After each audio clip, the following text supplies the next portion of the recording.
Hello, how are you? And welcome to Josiah is Right. So I've been doing a lot of PSA videos lately, and with all that I've done a lot of research and watched a lot of random PSAs. So I wanted to compile a list of the most memorable, the wildest and wackiest PSAs from roughly the 1980s, and then maybe a little bit ahead of that too.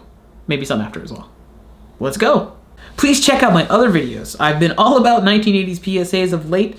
First, the best, or maybe the most important, so I can kind of get the serious stuff out of the way. Shira and I want to talk to you about something that's very personal. I'm going to start things off really seriously here and begin with a He-Man PSA. In this PSA, He-Man and She-Ra talk to kids about unwanted touching. Molestation and child abuse is an extremely serious subject, and for addressing it with children, I must applaud Lou Scheimer and company. Right on! Toning down the seriousness just a bit, we'll stay with Filmation and He-Man and look at another PSA. Giving you perhaps the best advice you'll ever get from a children's cartoon. Never trust someone who says they have a sure thing. Well, it doesn't work that way. He-Man points out you have to work for what you earn, and there's always a catch with a sure thing. I guess we should never speak in absolutes? Only a Sith deals in absolutes. From 1980, we have my all-time favorite superhero saving the day. A giant fly does some pretty serious damage, ripping the top several floors off a building and basically demolishing the Brooklyn Bridge. Spidey then webs the fly, and that's all it takes apparently. For his trouble, he is given a medal and offered what seems to be $400 million. For the 400, pardon me. Before the mayor can finish, Spidey cuts him off because, like a high school soccer team after practice, he just wants an orange slice. Frankly, I'd rather have an orange. In another, he stops a raging T-Rex, is again given a medal, and is again offered the equivalent of Tony Stark's Avengers catering budget. But he again cuts off the mayor and requests a banana. Spider-Man loves bananas. Eat fruit. Snack smart. The most famous PSAs from the 1980s, without a doubt, have to be those from G.I. Joe. Now we know. And knowing is half the battle. G.I. Joe! In one, some kids break a window and decide to blame their oblivious little brother Billy. This is funny on its own, but on a personal level, it's hilarious. Because growing up, one of my best friends, Frank, had a little brother named Billy, and we totally blamed Billy for everything. We still do. Fortunately for Frank and I, Flint did not show up in a Jeep to set us straight. And now we know, and knowing is, I don't know, ask Billy. Let's tell Mom it was Billy's mistake. Also, Billy gets the blame in a lot of these. Hasbro also had a major, very 1980s franchise for girls, with Jem and the Holograms. So of course they had to have a PSA tagged on at the end of that show as well. Doing the right thing makes you a superstar. And why bother with new scripts when you can just totally cut and paste from the G.I. Joe PSAs? To be completely fair, the shows did target different demographics, so it wasn't the end of the world, and they modified them to make them fit with each different show. In one such example on Jem, two girls are approached by a woman in a car. The woman says their parents were in an accident and should go with them. Of course, the girls don't know this lady, and Jem chases them away. Jem! Who was that? I don't know. How they know Jem, I don't know. I blame Billy. In the G.I. Joe version, two boys are approached by a man. I wonder if the fact that the kidnappers are the same gender as their potential victims says anything. The boys are saved by Wild Bill, who disappointingly doesn't even show up in a helicopter. Well, just don't do what a stranger says. Check it out with an adult you know. In another Jem PSA, I don't feel good. I just picked up my dad's prescription. Makes him feel better. some kids are walking back, apparently from a Walgreens. One says he isn't feeling well. The girl in the middle suggests he take some of the prescription drugs he just picked up for her dad. Yes, the child is picking up her dad's prescription drugs. Jem steps in and says never take medicine unless a doc gave you the okay. I hope she then went to the girl's house and then smacked that dad right in the face for sending his daughter to go pick up his Oxycontin. In the G.I. Joe version, Doc stops another kid with a stomachache about to down some pills. In this one, the kids are at home and about to take it from the medicine cabinet. Which, okay, this scenario seems pretty realistic. Except for the fact that Doc suddenly pops up in the window. How does Doc get there so quickly? Was he lurking outside the window before this? Where are Jem or Wild Bill when you need them? Finally, the other huge in the 1980s, and even huger now franchise from Hasbro, Transformers got into the cut and paste act. The Transformers version of Don't Steal. Two kids attempt to take tracks. They try to carjack a Transformer. Those kids are awesome. Don't steal, but if you do, steal a Transformer.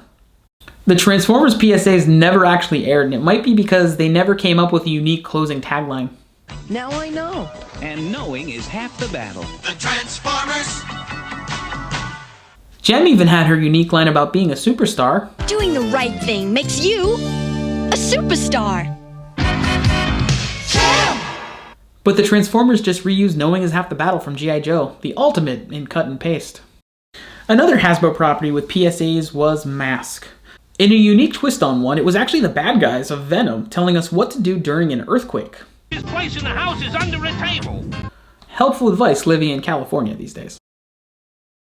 Going back to over 10 years before I was even born, the world was introduced to Mr. Yuck. Mr. Yuck is me. Mr. Yuck is green. Now, in the 1980s, I was very aware of and very into Mr. Yuck. Now, trust me, I got it. I saw Mr. Yuck, I didn't drink that bleach. But if I saw this, I definitely would not have liked Mr. Yuck.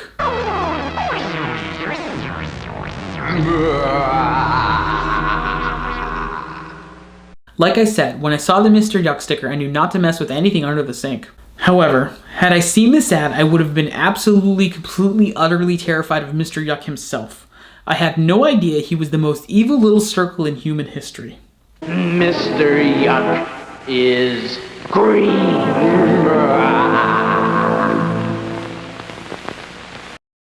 Staying in the 1970s, we find ourselves with the Super Friends, a show that I watched and totally thought was brand new in the 1980s. You know, Robin, quite often people choke on a piece of food they're eating. Right. What can you do for them? In this PSA, Batman instructs Robin how to perform the Heimlich maneuver from behind. Now, I try to keep this generally family-friendly, at least not inappropriate for a kid or too bad, but I now know where Robert Smigel got the idea for Ace and Gary. You might have to press and push up more than once. Try it again. It's important to get it right. Someone's life may depend on it. Lion-O and Snarf got into the Don't Drink Booze Act with a PSA telling us not to drink booze. Lion-O looks like he's at least in his mid-20s, but he's like 12, right? You should definitely not be drinking. Even the Teenage Mutant Ninja Turtles had a bunch. Many of theirs were vaguely environmental, about conservation and turning off the lights. Did you know that to run a 100-watt light bulb for a year, it would take 400 pounds of coal? You got it, Donatello! Next time, wait until you get to the door before you turn them off. They do have a thing or two to say about living in the waste of the world. They actually live in our waste, in the sewers.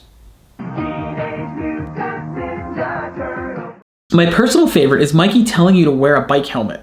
The helmet is rad. Now we'll move away from animation, but we'll start with one that bridges the gap of animation and live action in a Roger Rabbit-y kind of anti-crime twist. McGruff the Crime Dog covered many of the topics we've already seen, but with the brilliance of having live kids and an animated dog in a trench coat. Now, teach it to everybody and help take a bite out of crime. But the main takeaway for me is don't talk to strangers and don't steal Transformers. Remember, taking something that isn't yours just isn't right. It's stealing. Now I know. And knowing is half the battle. One of the weirdest live action ones is Spider-Man telling you to vote. Most of these I found on YouTube, obviously. But this one I found on my original copy of Pride of the X-Men from the early 1990s. I was about 10 at the time, so I don't know who this live-action Spider-Man telling you to vote was actually aimed for, but yeah, go and vote. But don't vote for Norman Osborn. In what is the all-time second greatest live-action PSA, we have Pee-Wee Herman telling us not to do crack. Yes, crack.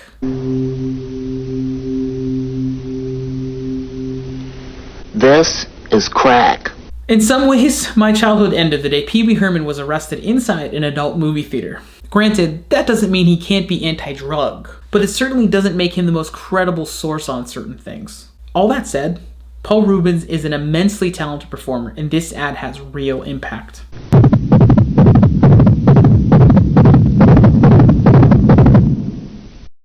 And finally, you may not know this. I only learned this researching this episode. But R2-D2 and C-3PO appeared on Sesame Street.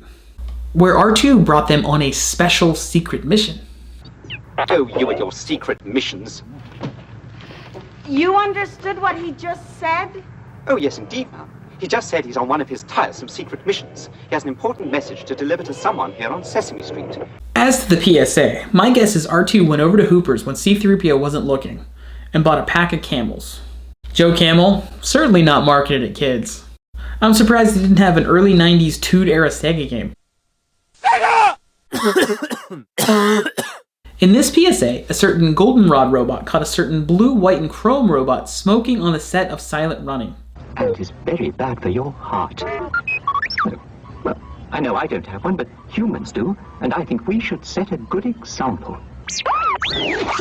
Well done, R2. Why, you stuck-up, half-witted, scruffy-looking nerve herder! Careful, R2. If you go to Dagobah, Yoda's totally gonna try to steal that cigarette. R2!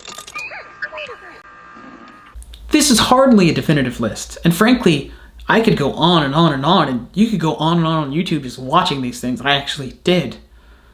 But these are some of my personal favorites and the ones that I found the most interesting.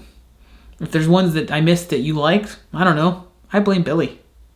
And how would you feel if Billy got punished? Billy got punished. Billy got punished.